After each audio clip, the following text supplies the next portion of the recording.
નમસ્કાર વિદ્યાર્થી મિત્રો, આપ સૌનું હું સ્વાગત કરું છું મારી આ YouTube ચેનલમાં જેનું નામ છે GTU સ્ટુડન્ટ્સ. તો મિત્રો આજે જે હું વિડીયો તમારી માટે સ્પેશિયલી લાવ્યો છું એ છે સમરસ હોસ્ટેલ. આપ સૌએ આ સમરસ નામનું વર્ડ જે છે ક્યાંક ને ક્યાંક સાંભળ્યું જ હશે. આ એક પ્રકારની ગવર્મેન્ટ હોસ્ટેલ છે મિત્રો કે જ્યાં આગળ તમને ખાવાનું પીવાનું રહેવાનું ઓલમોસ્ટ અગર કહીએ તો મફત તમને અહીં સુવિધા મળે છે. ઠીક છે, તો આના રિલેટેડ આજે જે સર્ક્યુલર આવેલું છે એ આપણે વાત કરીએ. પણ પહેલા જો તમે મારી આ YouTube ચેનલમાં નવા છો તો સબસ્ક્રાઇબ કરી લેવા વિનંતી. આજે આપણે જોઈએ કે ભાઈ ઓવરઓલ ગુજરાતમાં સમરસ હોસ્ટેલ જે છે ક્યાં ક્યાં આવેલી છે, એની ઇન્ટેક એટલે કે ઇન્ટેક જે છે કેટલી છે, શું છે, બરાબર, કોણ આની માટે એલિજિબલ છે, એન્જિનિયરિંગ વાળા સ્ટુડન્ટ્સ આની માટે એલિજિબલ છે કે નહીં, એ બધું આપણે ડિસ્કસ કરીએ. પરંતુ જો તમે મારી આ YouTube ચેનલમાં નવા છો તો હજી એક વખત કહી દઉં છું, પ્લીઝ સબસ્ક્રાઇબ કરીને મને થોડો એવો સપોર્ટ જરૂર આપો.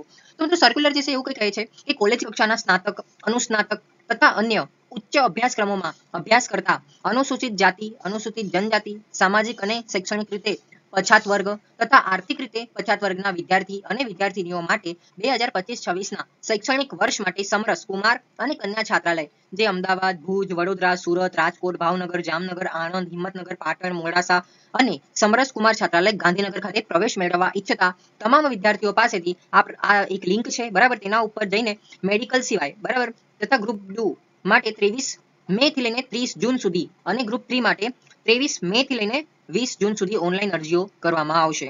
આઈ જસ્ટ હોપ કે આટલું શું હતું એટલું તમને ખબર પડી ગઈ. આ સમરસ હોસ્ટેલ કયા કયા સિટીમાં અવેલેબલ છે? તો અમદાવાદ, ભુજ, વડોદરા, સુરત, રાજકોટ, ભાવનગર, જામનગર, આણંદ, હિંમતનગર, પાટણ, મોડાસા અને ગાંધીનગર. અને વાત કરીએ તો SC, ST, OBC, SC, BC, WS બધાની માટે આ વસ્તુ અવેલેબલ છે. અહીંયા રહેવાની ખાવાની સગવડ એકદમ મસ્ત છે, બરાબર. અને ઓનલાઈન અરજીઓની વાત કરીએ, ડોન્ટ વરી ફ્રેન્ડ્સ, આ ગ્રુપ 1 શું છે, ગ્રુપ 2 શું છે અને ગ્રુપ 3 શું છે એ હું તમને આગળ આ વિડીયોમાં કહું જ છું. જુઓ મિત્રો, આપણે જોવા જઈએ તો ગ્રુપ 1, ગ્રુપ 2 અને ગ્રુપ 3. ગ્રુપ 1 ની અગર આપણે વાત કરીએ તો medical, engineering, pharmacy, diploma pharmacy, ayurvedic, NIFT, technical, homeopathy જેવા સ્નાતક કક્ષા અન્ય તમામ અભ્યાસક્રમો માટે આ અનુક્રમણિકા 1 એટલે કે ગ્રુપ 1 હતું, બરાબર. જેમાં તમને મેન્શન શું કરેલું હતું કે હાલ પૂરતા મેડિકલ સિવાય, બરાબર. તો ગ્રુપ 1 માં તમારું engineering, pharmacy, diploma pharmacy, ayurvedic, NIFT, technical, homeopathic જેવી સ્નાતક કક્ષાના અન્ય તમામ અભ્યાસક્રમો ગ્રુપ 1 માં આવી ગયા, બરાબર. હવે અહીંયા ઘણા લોકોનો એક ક્વેશ્ચન હશે કે શું આ જીટીયુ ના વિદ્યાર્થીઓ માટે જ એપ્લિકેબલ છે? તો ના મિત્રો, આ સમરસ હોસ્ટેલ કોઈની માટે પણ અવેલેબલ છે, બરાબર. જો કોઈ સ્ટુડન્ટ હોય તો, બરાબર. બીજું શું છે, ગ્રુપ 2 માં કોણ કોણ આવે તો પોસ્ટ ગ્રેજ્યુએટ તથા ઉપરના અભ્યાસક્રમો જેમ કે MA, MCom, MSc, MBA, MSW, MCA, MLW, MEd, MPhil, PhD જેવા અન્ય ક્રમાંકો આવી ગયા, બરાબર. અને જો આ ટકાવારી શું છે મિત્રો કે ભાઈ કોઈ હોસ્ટેલ છે, બરાબર, એમાં સપોઝ કરો કે 1000 સંખ્યા છે તો એમાં 30% જે થશે, 30% એનો મતલબ શું થયો કે ભાઈ એ 1000 માંથી 300 કાં તો 350 જેટલા સ્ટુડન્ટ મેડિકલ એન્જિનિયર એટલે કે ગ્રુપ 1 ના લેશે. પછી એમાંથી જે 30% છે 100 માંથી, બરાબર, તો એ આના લેશે અને પછી બાકીના 40% જે છે એ સ્નાતક કક્ષાના એટલે કે science, commerce, arts, BBA, BCA, BEd, LLB જેવા અન્ય અભ્યાસક્રમો સાથે સ્પીપામાં કોઈ યુપીએસસી ની પરીક્ષા કરતા હોય, બરાબર, તો એ લોકોની માટે 40% સીટ છે. તો મિત્રો આ પ્રકારનું સ્ટ્રક્ચર આ સમરસ નામની હોસ્ટેલમાં અવેલેબલ છે, બરાબર.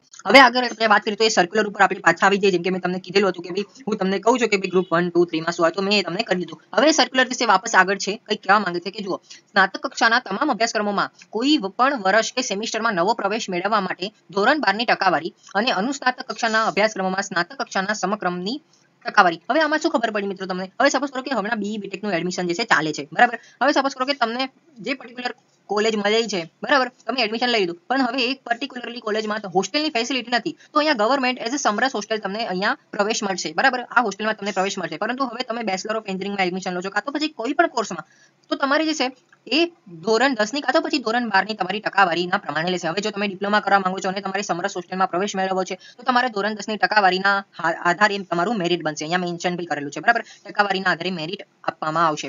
અને કોઈ અનુસ્નાતક હોય એનો મતલબ શું થાય છે કે સપોઝ કરો કે કોઈ ઓલરેડી સેમિસ્ટર 5 માં છે, કાં તો પછી 7 માં છે, કાં તો પછી સેમિસ્ટર 3 માં છે, તો એના એક સેમિસ્ટર પહેલા, બરાબર, એટલે કે એનું રિઝલ્ટ આવી ગયું હશે, બરાબર. અને જો નહીં આવેલું હોય તો પણ કંઈ વાંધો નહીં, તમે સેમિસ્ટર 1 ના માર્ક્સ જે હશે તમારા એસપીઆઈ, બરાબર, એના આધારે તમારું મેરિટ બનશે. એટલે એટલું બધું ટેન્શન નહીં લેવાનું. આપણે જીટીયુ માં આગળ આપણે જોઈએ તો તમારી સેમિસ્ટર 4 ની એક્ઝામ પતી ગઈ, બરાબર, પરંતુ હજી સુધી રિઝલ્ટ જ નહીં આવ્યું, તો તમે સેમિસ્ટર 3 ના જે તમારું હોય રિઝલ્ટ, બરાબર, તો એ તમે અપલોડ કરી શકો છો. તમારે કોઈ ટેન્શન નહીં લેવાનું આના રિગાર્ડિંગ, બરાબર. પછી આગળ પોઈન્ટ શું કહે છે કે સમરસ છાત્રાલયમાં અગાઉના વર્ષમાં પ્રવેશ મેળવેલ હોય તેવા વિદ્યાર્થીઓએ શું કરવાનું? ભાઈ રિન્યુએબલ કરી દેવાનું, બરાબર. એ માટે તમારે ઓનલાઈન અરજી કરવાની. પછી ગ્રુપ 2 અને ગ્રુપ 3 ના રિન્યુએબલ વિદ્યાર્થીઓ જે બીજા વર્ષના છાત્રાલયમાં રહેવા માંગતા હોય તેમને ગત વર્ષની પરીક્ષામાં યુનિવર્સિટીમાં માન્ય ગણતરી પ્રમાણે છેલ્લા 2 સેમેસ્ટરની ટકાવારી એટલે કે એસપીઆઈ 55 થી વધુ ગુણ મેળવેલા હોવા જોઈએ, બરાબર. હવે જો મિત્રો તમારે રિન્યુએબલ કર્યું હોય, બરાબર, તો તમારે એના માટે 55% હોવા જોઈએ બરાબર. ઠીક છે.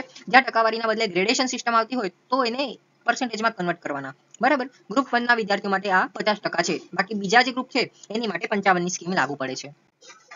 પછી જુઓ મિત્રો, હવે અહીંયા એક બીજું સર્ક્યુલર છે જે મેં તમારે અહીંયા મેન્શન કરેલું છે. તો જુઓ, નવા વિદ્યાર્થી કે પછી વિદ્યાર્થીનીઓ અરજી કરવા માટે સ્નાતક કક્ષાના અભ્યાસક્રમો માટે 50% કે તેથી વધુ અને અનુસ્નાતક કક્ષાના અભ્યાસક્રમો માટે 50% કે તેથી વધુ ગુણ ધરાવતા વિદ્યાર્થીઓ કાં તો પછી વિદ્યાર્થીઓને રજૂ કરી શકે અને મેરિટના આધારે પ્રવેશ આપવામાં આવે છે. હવે જો મિત્રો એક તમને હિન્ટ આપું, ઘણી વખત મેં એવી રીતે એનાલિસિસ કર્યું છે આ સમરસ હોસ્ટેલમાં, તો તમારે 50% ના બનતા હોય ને તો પણ તમારે અરજી કરી દેવાની. ઘણી વખત સીટો અગર બહુ બધી બાકી હોય ને તો એવા સ્ટુડન્ટ્સને મળી જાય છે એડમિશન. બરાબર.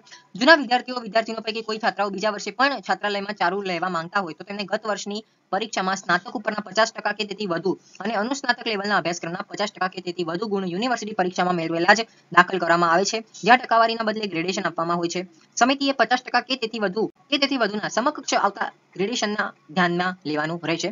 જૂના વિદ્યાર્થીને પ્રવેશ આપતી વખતે તે વિદ્યાર્થીની ગત વર્ષની વર્તણૂકને ધ્યાનમાં લેવામાં આવશે. હવે જો મિત્રો કોઈ રિન્યુ કરવા માંગે છે બરાબર, તો એમનો સ્વભાવ બી અહીંયા જોઈએ છે. અગર એ છોકરો અવળી તેવડી ગર્લ એનો હશે બરાબર, તો એમને નીકાળી પણ દેવામાં આવશે. આ વસ્તુ યાદ રાખજો. પછી વિદ્યાર્થીઓની ટકાવારી કુલ ગુણમાંથી મેળવેલ ગુણ ઉપરથી ગણવાની રહેશે. આ વસ્તુ આપણે ઓલરેડી જાણી ગયા છે. નંબર 1 ઉપર ફોકસ કરજો. મેન્શન કર્યું છે કે નાપાસ થનાર અને એટીકેટી વાળા મુખ્ય વિષયમાં ડ્રોપ લેનાર વિદ્યાર્થીઓને તથા ઉપર જણાવ્યા પ્રમાણે ગુણોથી ઓછા ગુણ મેળવવા વિદ્યાર્થીઓને દાખલ કરવામાં આવશે નહીં. જો મિત્રો, અહીંયા ગવર્મેન્ટ હોસ્ટેલ છે બરાબર, એટલે તમારે એટીકેટી કાં તો પછી બેકલોગ નહીં લાવવાનો. 50% ઉપરના માર્ક્સ તમારે લાવવા પડશે. બરાબર.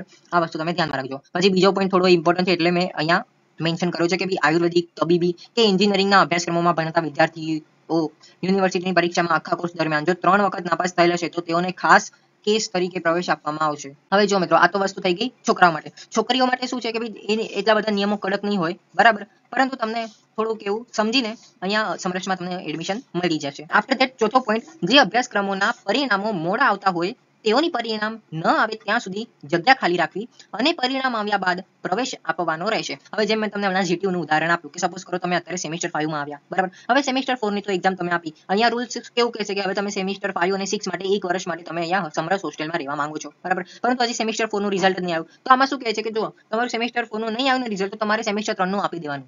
બરાબર. અહીંયા મેન્શન જ કરેલું છે બરાબર કે 2, 3 અને 5 ના પરિણામો આવેલ હોય છે બરાબર, તો તમારે એ આપી દેવાના, કઈ વાંધો નહીં બરાબર. જો અહીંયા સપોઝ કરો કે પ્રથમ વર્ષે હોય કોઈ છોકરો બરાબર, અહીંયા ધોરણ 12 ની કન્ડિશનની વાત કરી છે. બટ સપોઝ કરો કે કોઈ ડિપ્લોમા વાળા હોય બરાબર, તો પ્રથમ વર્ષે તમારે ધોરણ 10 ની માર્કશીટ આપવાની, અને જો તમે ધોરણ 12 પછી કોઈ હાયર એજ્યુકેશન કરવા માંગો છો તો તમારે ધોરણ 12 ની આપવાની. બીજું વર્ષ હશે જેનું બરાબર, તો એને સેમેસ્ટર 2 નું હજી એક્ઝામ ચાલે છે બરાબર, તો તમારે સેમેસ્ટર 1 ની ઝેરોક્સ આપી દેવાની બરાબર, અને એનું મેરિટ પણ એના હિસાબેથી બનશે.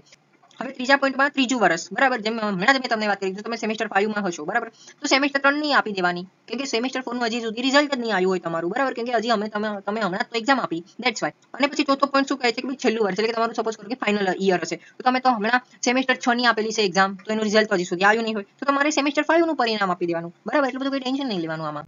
ત્યાર પછી આગળ શું કહે છે કે ગ્રુપ 1 મેડિકલ કક્ષામાં નવા તેમજ રિન્યુ પ્રવેશ મેળવવા મેડિકલ સંસ્થાઓ કોલેજની પ્રવેશ પ્રક્રિયા શરૂ થયેલ લગતી જાહેરાત આપી અરજીઓ મંગાવવામાં આવશે. હવે સપોઝ કરો કે કોઈ એવા સ્ટુડન્ટ છે જે ગ્રુપ 1 જે મેડિકલ કક્ષામાં આવતા હોય બરાબર, એ લોકો મારો વિડીયો જોવે છે, તો એ લોકોની માટે ભાઈ અહીંયા સર્ક્યુલરમાં ઇન્ફોર્મ કર્યું છે કે આવા સ્ટુડન્ટ્સ તેનું રિન્યુ પ્રવેશ કરવું હોય બરાબર, રિન્યુ કરવું હોય એ લોકોને, કાં તો પછી નવું એડમિશન લેવું હોય તો એ લોકોની માટે અલગથી એડમિશન પ્રક્રિયા થશે. તો એની પણ જાણકારી આપણે આપતા રહીશું. બસ તમારો સપોર્ટ મને જોઈએ, જો તમારી કોમેન્ટ આવી તો આપણે એના રિગાર્ડિંગ આગળ વિડીયો બનાવીશું બરાબર. આનું મેરિટ કઈ રીતે બને, કઈ રીતે મેરિટ આવે તો એના રિગાર્ડિંગ પણ હું તમને ઇન્ફોર્મેશન જરૂર આપીશ. બસ તમારે મારી આ યુટ્યુબ ચેનલ સબસ્ક્રાઇબ કરી દેવાનું છે, અને તમે મારા કોન્ટેક્ટમાં રહેશો તો હું ડેફિનેટલી આના રિલેટેડ વિડીયો બનાવીશ આગળ. કેમ કે જો તમે કઈ રીતે આમાં અરજીઓ નાખવાની બરાબર, એટલે કે તમારે એડમિશન કઈ રીતે કરવાનું એના રિગાર્ડિંગ પણ આપણે વિડીયો બનાવીશું.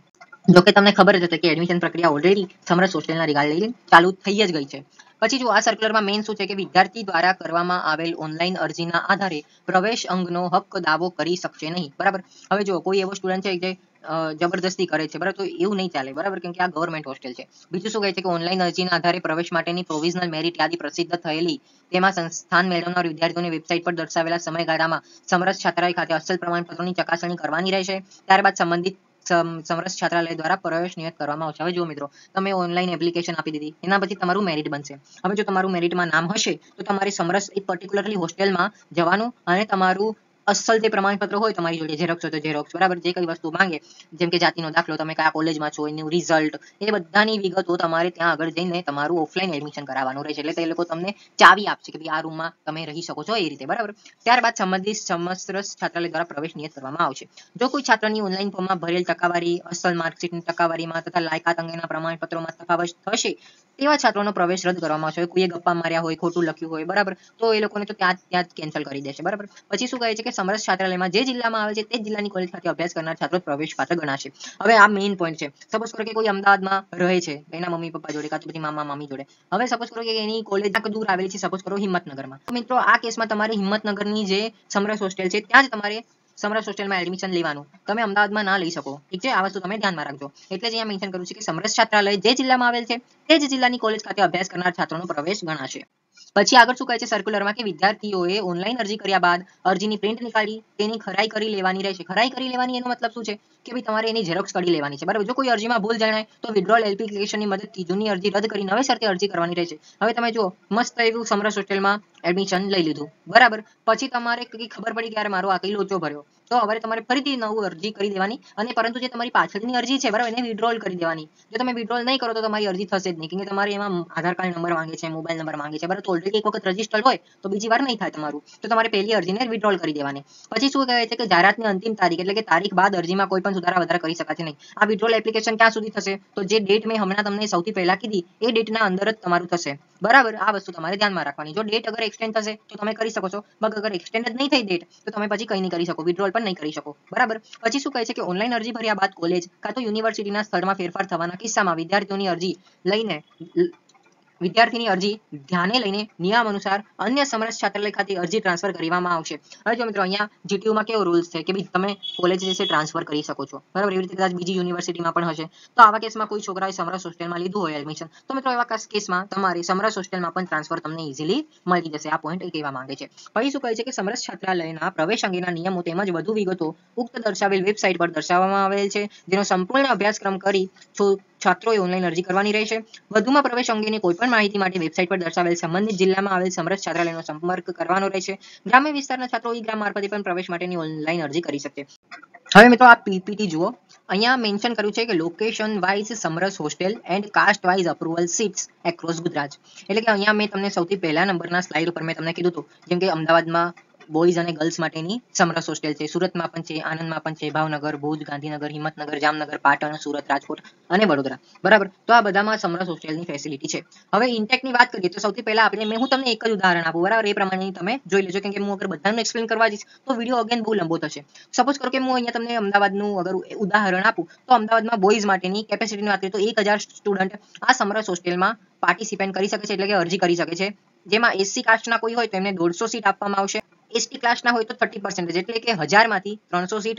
એસસીબીસી ના કોઈ હોય તો 450, અને પછી થયેલું ઈબીસી, બરાબર, તો એની માટે 100. આ રીતે ગર્લ્સ માટે પણ અહીંયા તમે જોઈ શકો છો. એવી રીતે સુરત માટે ગર્લ્સ માટે 1000 છે, આણંદ બોયઝ માટે 250 ની સીટ છે, આણંદ ગર્લ્સ માટે 250 ની સીટ છે. એ પ્રમાણે અહીંયા કાસ્ટ વાઇઝ તમે ડેટા જોઈ શકો છો કે ભાઈ કેટલાનું ઇન્ટેક થઈ શકે છે, બરાબર. ચાહો તો તમે આનો સ્ક્રીનશોટ પણ લઈ શકો છો.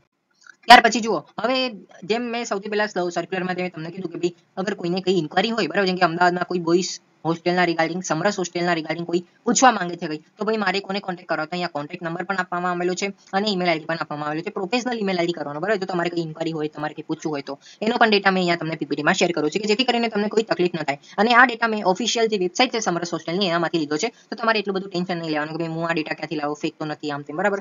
તો અહીંયા અમદાવાદ, પછી આણંદ માટે બોયઝ હોસ્ટેલ, પછી સુરત માટે girls hostel, boys hostel, Rajkot માટે પણ ગર્લ્સ બોયઝ, બરાબર. કયા પ્રોફેસર છે ત્યાં આગળ, ઓફિસર કયા છે, મોબાઈલ નંબર શું છે, ઈમેલ આઈડી શું છે, એ પણ અહીંયા મેન્શન કરેલો છે. એવી રીતે આગળ ભાવનગર, વડોદરા, આણંદ, જામનગર, કચ્છ માટે, બરાબર. અહીંયા તમે જોશો Bhavnagar boys, Bhavnagar girls, Vadodara boys, Vadodara girls, Anand girls, Jamnagar boys, Jamnagar girls, Kutch Bhuj girls, બરાબર. કચ્છ ભુજ માટે બોયઝ અહીંયા મેન્શન કરેલું છે. પ્રોફેસર એ ઓફિસરના નામ, અહીંયા મોબાઈલ નંબર છે એમનો, અને અહીંયા કોન્ટેક્ટ આઈડી તરીકે ઈમેલ એડ્રેસ છે. અને પછી સાબરકાંઠા, પાટણ, ગાંધીનગર, અરવલ્લી, બરાબર. બોયઝ અને હોસ્ટેલ, ગર્લ્સ હોસ્ટેલ બંનેની રિગાર્ડિંગ અહીંયા જે ઓફિસર છે એનું નામ છે, અહીંયા મોબાઈલ નંબર છે, અને અહીંયા ઈમેલ આઈડી છે. સપોઝ કરો કે મોબાઈલ નંબર કામ નહીં કરતો તો તમે મેલ પણ કરી શકો છો. તો મિત્રો સમરસ હોસ્ટેલના રિગાર્ડિંગ જે ઇન્ફોર્મેશન હતી, જે સર્ક્યુલર હતું, એ મેં તમારી સામે ડિસ્કસ કર્યું. જો તમે જાણવા માંગો છો કે આ પર્ટિક્યુલરલી સમરસ હોસ્ટેલમાં રજિસ્ટ્રેશન કઈ રીતે કરવાનું, મેરિટ પછી આગળ કઈ રીતે બને, તો તમે જરૂર મને કોમેન્ટ કરશો. જો તમારી રિક્વાયરમેન્ટ આવી તો ડેફિનેટલી હું એના રિગાર્ડિંગ વિડીયો બનાવીશ કે તમારે સમરસ હોસ્ટેલમાં રજિસ્ટ્રેશન કઈ રીતે કરવું. ઠીક છે, કેમ કે રજિસ્ટ્રેશન જે છે બહુ ઇમ્પોર્ટન્ટ છે. અગર જો તમારે કઈ ભૂલ થઈ તો પછી તમને વિડ્રોઅલનું પણ ઓપ્શન તમને આપવામાં આવે છે. તો એ વિડ્રોઅલ એપ્લિકેશન કઈ રીતે કરવાની એ બધાની ઇન્ફોર્મેશન હું તમારી સાથે જરૂર શેર કરીશ. તમને અગર મારો વિડીયો હેલ્પફુલ લાગે તો તમે જરૂર કોમેન્ટ કરીને મને જણાવજો, તો આપણે વિડીયો ડેફિનેટલી એના રિલેટેડ બનાવીશું. તો મિત્રો મળીએ આવી જ રીતે ઇન્ફોર્મેટિવ વિડીયો સાથે. ત્યાં સુધી bye, take care and please do like, share and subscribe this channel GTU students. Thank you.